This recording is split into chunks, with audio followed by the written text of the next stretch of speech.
Hello guys, welcome back to our channel. నేను మీ సినీని. ఈరోజు నేను మోతీచూర్ లడ్డు అయితే చేశాను. అంతకంటే ముందుగా మన ఛానల్ ఎవరైనా సబ్స్క్రైబ్ చేసుకోకుండా ఉంటే మన ఛానల్ సబ్స్క్రైబ్ చేసుకోండి. అలాగే చూసి వెళ్ళిపోకుండా లాస్ట్లో లైక్ చేసి షేర్ చేసి కామెంట్ చేసేయండి. ఈ లడ్డు సేమ్ బయట తెచ్చిన స్వీట్ షాప్ లాగే చేశాను అనమాట. చాలా అంటే చాలా బాగుంది. మీరు ఒకసారి ట్రై చేయండి. ముందుకు ఒక గిన్నె తీసుకొని దాంట్లోకి 3/4 కప్ షుగర్ వేసుకోవాలి.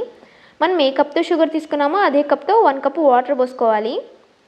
ఇప్పుడు స్టవ్ మీద పెట్టేసి ఈ చక్కెర మొత్తం కరిగిచ్చేయాలన్నమాట. మరి బాగా మరిగి పెడితే షుగర్ మొత్తం కరిగిపోతుంది. ఇప్పుడు ఇంకొక కప్పు తీసుకొని దాంట్లోకి 1 కప్పు శనగపిండి వేసుకోవాలి. అలాగే చిటికెడంత ఉప్పు వేసుకొని ఫుడ్ కలర్ కూడా కొంచెం వేసుకోవాలి. ఇప్పుడు వీటన్నిటిని బాగా మిక్స్ చేసేసేయండి. ఇలా బాగా మిక్స్ చేసిన తర్వాత కొద్ది వాటర్ పోసుకుంటూ కలుపుకోవాలన్నమాట. చూడండి, ఇలా అంత నీళ్ళగా కాకుండా అంత గట్టిగా కాకుండా కొంచెం మీడియంగా కలుపుకోండి. మనం బజ్జీ మిరపకాయలు వేస్తాం కదా, దానికంటే కొద్దిగా కొంచెం వాటర్ ఎక్కువ వేసుకొని ఇలా నీళ్ళగా కలుపుకోండి. అలాగే చిటికెడంతా సోడా పొడి వేసుకోండి. ఫస్ట్లో వేయడం మర్చిపోయా, అందుకే ఇప్పుడు వేస్తున్నాను అనమాట. ఇప్పుడు వేసేసి ఇలా బాగా మిక్స్ చేసేసేయండి. ఇలా బాగా మిక్స్ చేసిన తర్వాత స్టవ్ మీద ఒక గిన్నె పెట్టేసి ఆయిల్ వేసేయండి. ఆయిల్ బాగా హీట్ అయ్యాక మనం ముందుగా కలిపి పెట్టుకున్నాం కదా శనగపిండి, దాన్ని దీంట్లోకి వేసేసుకోవాలన్నమాట. ఇలా స్పూన్తో మీరు ఎలా అయినా వేసుకోవచ్చు. ఇలా స్పూన్తో ఇలా వేసేసుకోండి. ఇలా మొత్తం అంతా ఇలా స్పూన్తో ఇలా వడలుగా వేసుకోవాలన్నమాట. మనం వడియాలు వేస్తాం కదా, అలా వడియాల్లాగా వేసేసుకోవాలి. ఇలా కొద్ది వేసుకుంటూ మీడియం ఫ్లేమ్లో పెట్టి బాగా ఉడికించాలన్నమాట. ఇలా అన్నీ వేసేసుకున్న తర్వాత ఇది ఒకసారి తిప్పేసుకోవాలి, లేకపోతే మాడిపోతాయి అన్నమాట. ఇలా ఒకసారి బాగా కలుపుకోవాలన్నమాట. ఇవి మెత్తగా కాకుండా కొంచెం గట్టిగా కరుం అంటాయి కదా, అలా వస్తాయన్నమాట క్రిస్పీగా. మనకు కూడా అలాగే కావాలనుకోండి. ఇలా ఒకసారి బాగా వేగినాక గరిటె తీసుకొని దాన్ని తీసేసి పక్కకు పెట్టేసుకోండి. చూడండి, ఇలా వస్తాయన్నమాట. ఇలా పెట్టేసిన తర్వాత వేడిగా ఉంటాయి కదా, కొద్దిసేపు చల్లారనివ్వండి. ఇలా వెడల్పుగా ఇలా పెట్టేస్తే కొద్దిసేపు చల్లారుతాయన్నమాట. ఇవి అలాగే తినచ్చు. నేను ఒకసారి తిన్నాను అనమాట, టేస్ట్ ఎలా ఉంటాయని. చాలా బాగున్నాయి. ఇప్పుడు ఒక మిక్సీ గిన్నె తీసుకొని దాంట్లోకి మనము వడలుగా చేసుకున్నాం కదా ఇవి శనగపిండితో, వీటిని దాంట్లోకి వేసేసుకోవాలన్నమాట.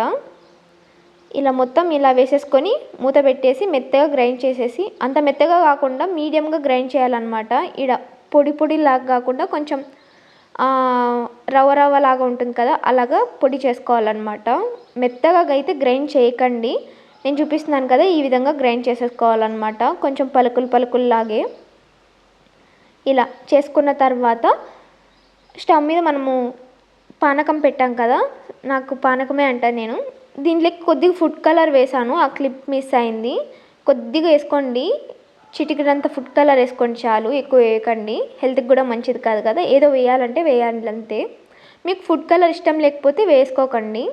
ఇలా పానకం బాగా ఉడికిన తర్వాత మనం మెత్తగా గ్రైండ్ చేసుకున్నాం కదా, వీటన్నిటిని దాంట్లోకి వేసేసుకొని ఒకసారి బాగా మిక్స్ చేసేసుకోండి.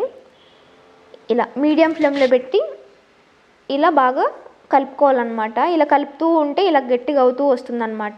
ఇలా గట్టిగా అయిన తర్వాత స్టవ్ ఆఫ్ చేసేసి దీన్ని కొద్దిగా సేపు చల్లారనివ్వండి. కొంచెం వెచ్చగా ఉండాలంతే, ఎక్కువ కాలగుండు, అలాగని ఎక్కువ చల్లగా కూడా కాకూడదు అనమాట. కొంచెం వెచ్చగా ఉంటే సరిపోతుంది. తర్వాత నా దగ్గర ఈ బాక్స్ ఉందన్నమాట. ఇంతకు ముందర నేను దీంట్లో రవ్వ లడ్డూలు తీసుకొచ్చింటి, అప్పుడు ఈ బాక్స్ పడేయకుండా అలాగే పెట్టాను అనమాట. ఇప్పుడు యూజ్ అవుతుందన్నమాట. దీనికి టిష్యూ పేపర్ ఒకటి పెట్టేసి దీని కింద ఇప్పుడు మనము చేతిలోకి కొద్దిగా ఆయిల్ వేసుకోవాలి. ఇలా చేయి మొత్తం ఇలా అనేసుకోవాలి. మర్చిపోయాను, ఈ మోతీచూర్ లడ్డేకి నేను ముందుగానే నెయ్యి వేసాను అనమాట. మనము గ్యాస్ మీద ఈ పానకంలోకి మనం ముందుగానే మిక్సీ పట్టి పెట్టుకున్నాం కదా, కొంచెం మెత్త పొడిగా శనగపిండి ఇవి, దాంట్లోకి పానకంలోకి వేసేటప్పుడే నెయ్యి వేసేసి ఒకసారి బాగా కలిపేసుకోవాలి. ఒకవేళ మీరు మర్చిపోయి ఉంటే ఇప్పుడైనా నెయ్యి వేసేసుకొని ఒకసారి బాగా కలిపేసుకోండి. తర్వాత ఇలా స్పూన్తో కొద్దిగా తీసుకొని లడ్డూలాగా చేసుకోవాలి. మీ దగ్గర డ్రై ఫ్రూట్స్ ఏమైనా ఉంటే దీని మీద పెట్టుకోండి, బాగుంటాయి. నా దగ్గర అవైలబుల్గా లేవు, అందుకే నేను చేయలేదన్నమాట. చూడండి అన్నీ ఇలా చేసి పెట్టుకోవచ్చు. చాలా అంటే చాలా బాగుంటాయి టేస్ట్. మీరు కూడా ఒకసారి ఇంట్లో ట్రై చేయండి. బంధువులు వచ్చినప్పుడు కానీ, ఏదైనా ఫ్యామిలీ ఫంక్షన్స్ కానీ, బర్త్డే ఫంక్షన్స్ కానీ ఇలా చేసి పెట్టండి. మిమ్మల్ని మెచ్చుకుంటారనమాట. అసలు చాలా అంటే చాలా బాగుంటాయి. బయట తెచ్చినలాగే ఉన్నాయి సేమ్ అయితే. నేను అస్సలు ఊహించలేదు ఇంత బాగుంటాయా అని చెప్పి. మా ఇంట్లో వాళ్ళకైతే బాగా నచ్చాయి. Okay guys, bye.